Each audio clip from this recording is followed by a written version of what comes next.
السلام عليكم ورحمة الله وبركاته. تعالوا اليوم نعمل وصفة كده سهلة وبسيطة من ربع فرخة أو من صدر فرخة وشوية بسلة. هنعمل وجبة ووليمة كاملة هتغدي البيت كله. تعالوا نشوف عملناها ازاي، بس قبل ما ندخل على الفيديو نصلي على الرسول ونسمي الله ويلا مقادير. معايا صدر فرخة وقطعة دهنة في محضرة الطعام وفرمتهم. تعالي بقى على الكبة هاتيها وانزلي ببصلتين او بصلة كبيرة علشان نفرمها فرم ناعم كده، ونعمل تتبيلة او نعمل خلطة حلوة لصدور الفراخ. هنعمل النهاردة وصفة روعة في منتهى الجمال. هنزل ب4 فصوص من الثوم وهضربهم ضرب ناعم.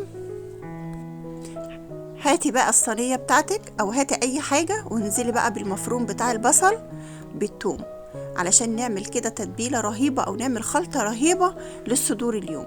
هاتي لي بقى قرن فلفل احمر هتضربيه برضو ضرب ناعم كده بالمية بتاعته بسوائله بكل حاجة، وهنزل برضو بقطعة الدهن اللي انا فرمتها ناعم، وهنزل بصدور الفراخ اللي انا فرمتها ناعم. تمام كده، يبقى كده معايا البصل المفروم ومعايا الفلفل والدهنة ومعايا صدور الفراخ. هنزل بقى ببهارات كفتة، وهنزل بفلفل اسود، وهنزل ببابريكا، وهنزل بملح. وتعالي بقى على مادة الربط، هنزل كده ب3 معالق من النشا، معالق هرمية. هقلب بقى كل المكونات كده مع بعضها علشان اشوف درجة التماسك بتاعة الصدور او العجينة بتاعتي هتحتاج لي نشا تاني ولا لا. كده هعجنها عجن كده متماسك، وهرجع بقى كده امسكها برضو بشوية بصمات، بس انا بحب ان انا انخد البصمات كده عشان لو في اي حاجة فيها. وهنزل هنا بقى بالعامل الاساسي والسحري اللي هو البيكنج باودر عشان يديلها طراوة كده ويخليها كده مفرغة من جوه وبتبقى تحفة كده. تعالي بقى نعجن العجينة بتاعتنا كده، خليه هي هتلزق معاكي في الاول، بس ان شاء الله هتمسك معاكي وهتبقى زي الفل. همسح ايدي بقى بشوية زيت كده وهحاول الم العجينة كلها على بعضها، ويفضل ان انت تدخليها التلاجة شوية حتى تتماسك وبعدين تشتغلي وتشكلي فيها براحتك. بس انا كنت مستعجلة فجبت كده صينية كيس من اللي احنا بنخزن فيه الخضار، فتحته كده وفتحته وحطيته في الصينية. هبدأ بقى أشكل كده العجينة بتاعتي، شكليها بقى لصوابع لمربعات، شكليها الحجم اللي انت تحبيه والشكل اللي تحبيه.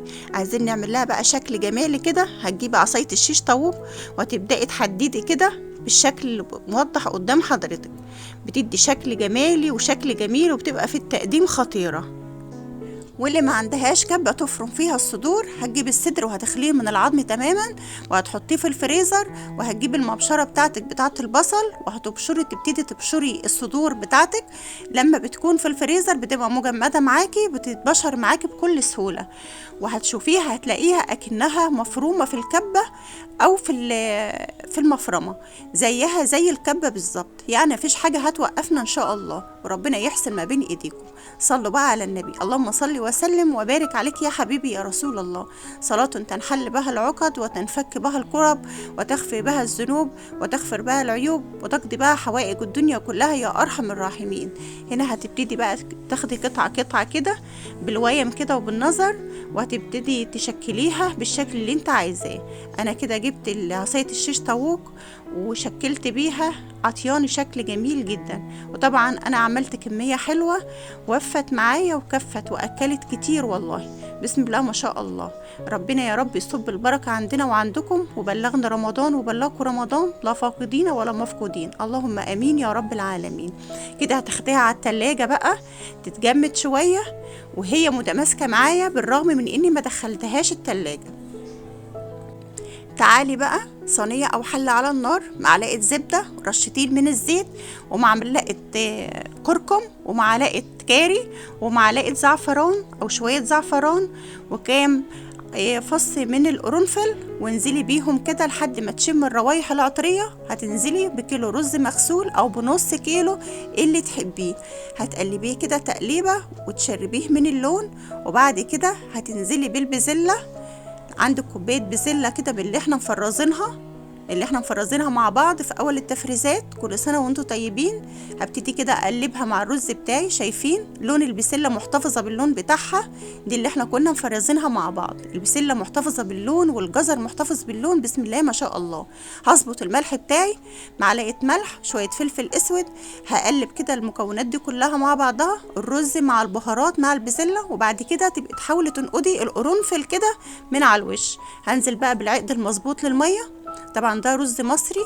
هسيبه بقى كده يتشرب الميه، وبعد كده هدي عليه لحد ما يستوي واسيبه يتردد مع نفسه.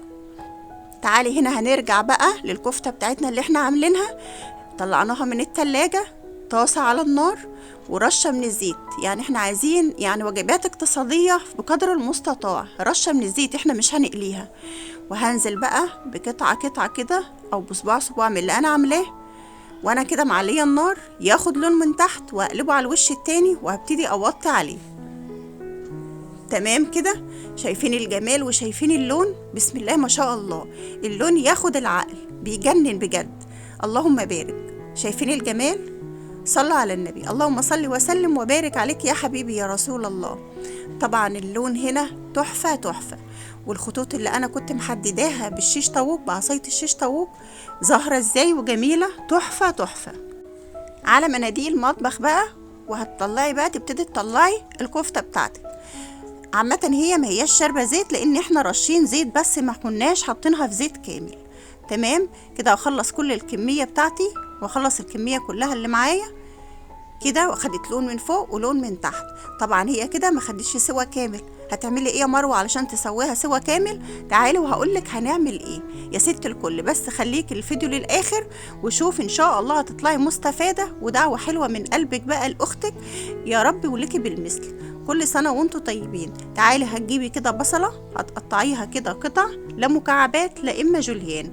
هتقطعي برضو كده فلفل، واحد فلفل اصفر او واحد فلفل اخضر او طماطم، اي خضار عندك متوفر. في نفس الطاسه اللي انا سويت فيها الكفته هنزل بيها بالخضار اللي هو الفلفل، اي فلفل عندك، ما تربطيش نفسك على لون معين او نوع معين.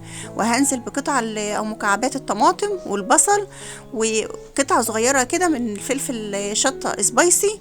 وهنزل بقى بالكفته بتاعتي، هرصها كده رصه. وانا كنت سبت كده البصل والطماطم دوت دقيقتين، ورشيت عليهم ملح وفلفل اسود وسبتهم اتدبلهم. بعد كده نزلت بالكفته. هرجع هنا للرز بتاعي. بسم الله ما شاء الله، اللون بتاعه ياخد العقل، اللهم بارك.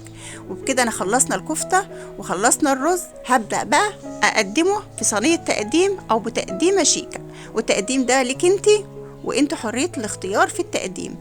تعالي هنا بقى هتجيبي الصينيه بتاعه الكيك او عندك اي صينيه، هتنزلي كده بقطع الكفته، هتنزلي بالكفته بتاعتك وشويه برضو شبت كده على شويه كزبره، وتنزلي برضو بالخلطه اللي احنا عاملينها، وهترصيها كده رصه حلوه. بس تجيبي بقى الخطوط لتحت عشان اما تقلبيها يبقى الخطوط معاكي هي اللي لفوق.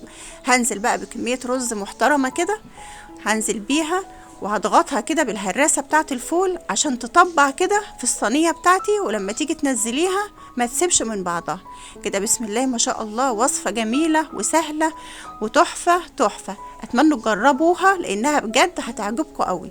هنا كده دقت ساعه العمل. بسم الله ما شاء الله على الجمال وعلى الشياكة. شايفين الجمال وشايفين التحفة.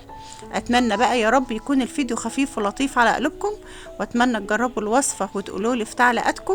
والسلام عليكم ورحمة الله وبركاته.